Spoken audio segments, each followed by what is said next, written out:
Hi, I am here to talk to you about nutrition and why is it so confusing.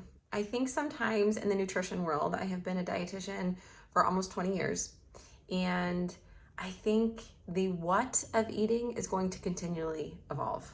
It really, really is. There's going to be fads in low sugar and low carb and low fat, high protein, whatever it is.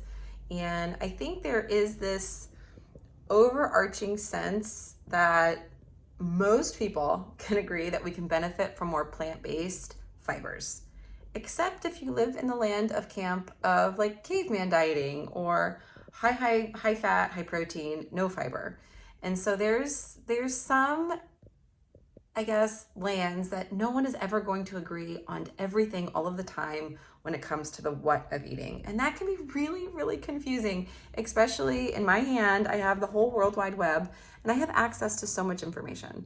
So when I meet with people, when we go over meal plans, a lot of the times we focus on a really simple rule or really simple requirement is, do you like the taste of your food?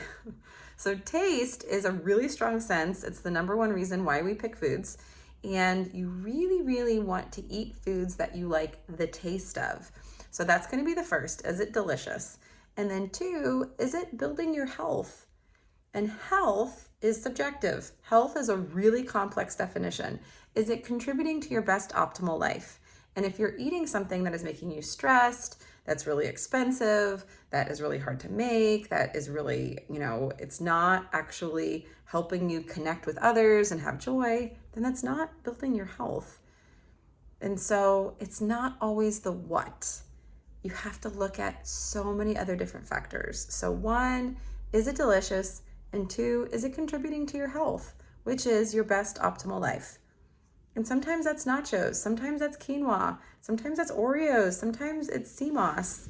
It's different most days, every day, which is hard when our brains are sometimes systemic and we want things that are right and wrong. Food doesn't work that way.